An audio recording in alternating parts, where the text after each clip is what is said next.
പ്രിയപ്പെട്ടവരെ, അലീനയുടെ ഇന്നത്തെ കഥ തുടങ്ങുന്നു.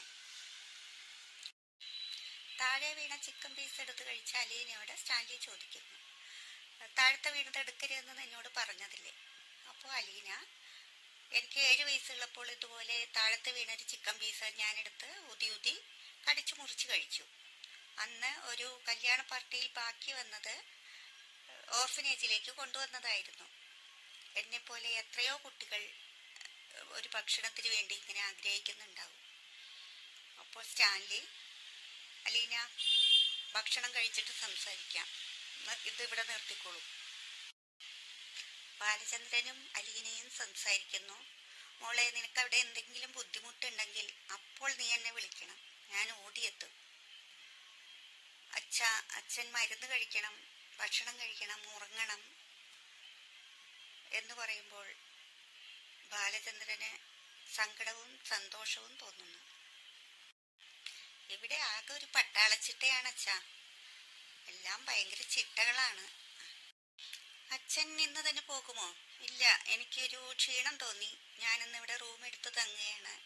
നാളെ രാവിലെ പോകുകയുള്ളൂ. മോള് കിടന്ന് ഉറങ്ങിക്കോ. മനു ഫോൺ എടുത്ത് അലീനയുടെ നമ്പർ നോക്കുന്നുണ്ട്, പക്ഷെ വിളിക്കുന്നില്ല. അവളുമായിട്ടുള്ള ഓരോ രംഗങ്ങൾ ആലോചിച്ച് കരയുന്നു. വീട്ടിലേക്ക് പോകുന്നു. അവിടെ മനുവിൻ്റെ അമ്മ അലീനയെക്കുറിച്ച് മോശമായി സംസാരിക്കുന്നു. മനുവിനത് ഇഷ്ടപ്പെടുന്നില്ല.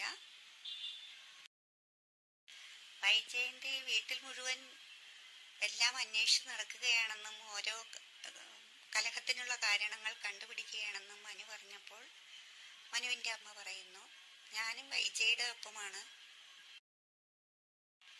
അവളുടെ ആങ്ങളമാരെ പോലെ പെങ്ങളെ ഉപേക്ഷിക്കുന്ന തരത്തിലല്ല ഞാൻ എന്നും വൈജയുടെ കൂടെ നിൽക്കുകയുള്ളൂ. അമ്മയ്ക്ക് വൈജാന്റി പോയതിൽ സന്തോഷമല്ലേ ഉള്ളൂ. ആര് പറഞ്ഞു? ഞാൻ വൈജയോട് പറഞ്ഞിട്ടുണ്ടോ ഇവിടെ നിൽക്കണ്ട എന്ന്? സംശയമുണ്ടെങ്കിൽ ശിവേട്ടനോട് ചോദിച്ചു നോക്കൂ, ഞാൻ എന്തെങ്കിലും പറഞ്ഞിട്ടുണ്ടോ എന്ന്. അപ്പോൾ ശിവേട്ടൻ പറയുന്നു, കമലേ, എന്റെ വായിലിരിക്കുന്നത് വെറുതെ നീ കേൾക്കാൻ വേണ്ടി ഓരോന്ന് പറയേണ്ട കാര്യമില്ല. എങ്ങനെയാ അമ്മേ നിങ്ങൾക്കൊക്കെ ഇതുപോലത്തെ ഒരു ജന്മം കിട്ടിയത്? എന്റെ കരിമോനെ കള്ളക്കേസിൽ കൊടുക്കാൻ നോക്കിയതല്ലേ അവൾ? കയ്യും കലാശവും കാണിച്ച് വശത്താക്കാൻ നോക്കിയിട്ട് അവനെ കിട്ടാതായപ്പോൾ ചെയ്തതല്ലേ? അവൾ കള്ളിയാണ്. അവൾ അവിടെ നിന്ന് എന്തൊക്കെ കൊണ്ടുപോയിട്ടുണ്ടാവുന്ന വൈജ നോക്കുന്നതിൽ യാതൊരു തെറ്റുമില്ല. അലീനയെ കൊണ്ടാക്കിയ സ്ഥലത്തെ കുറിച്ച് മനുവിനോട് അച്ഛൻ അന്വേഷിക്കുന്നു. അലീന അവിടെ 40,000 രൂപ ശമ്പളത്തിനാണ് ജോലി ചെയ്യുന്നത് എന്ന് പറയുന്നു. അപ്പോൾ മനുവിൻ്റെ അമ്മ ചോദിക്കുന്നു, 40,000 രൂപ ശമ്പളമോ ഒരു വേലക്കാരിക്കോ? അവൾ വേലക്കാരിയല്ല അവിടെ, അവൾ അവിടുത്തെ സൂപ്പർവൈസറായിട്ടാണ് ജോലി ചെയ്യുന്നത്. അപ്പോൾ മനുവിൻ്റെ അമ്മ, കള്ളന്റെ കയ്യിലാണ് താക്കോൽ കൊടുത്തിരിക്കുന്നത്.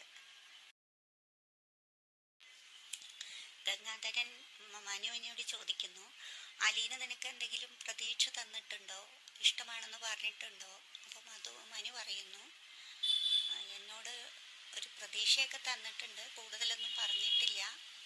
നമുക്ക് കാത്തിരുന്ന് നോക്കാം എന്താകുമെന്ന് എന്ന് പറഞ്ഞ് ഗുഡ് നൈറ്റ് പറഞ്ഞ് അവർ പിരിയുന്നു. അലീന മനുവിനെ വിളിക്കുന്നു. അലീനയോട് അവിടുത്തെ സൗകര്യങ്ങളെക്കുറിച്ച് മനു അന്വേഷിക്കുന്നു. ഇവിടെ കുഴപ്പമൊന്നുമില്ല എന്ന് പറയുന്നു. അവിടെ ആരൊക്കെയുണ്ട്? അവിടുത്തെ വിശേഷങ്ങൾ എന്താണ്? ആരുടെ വീട്?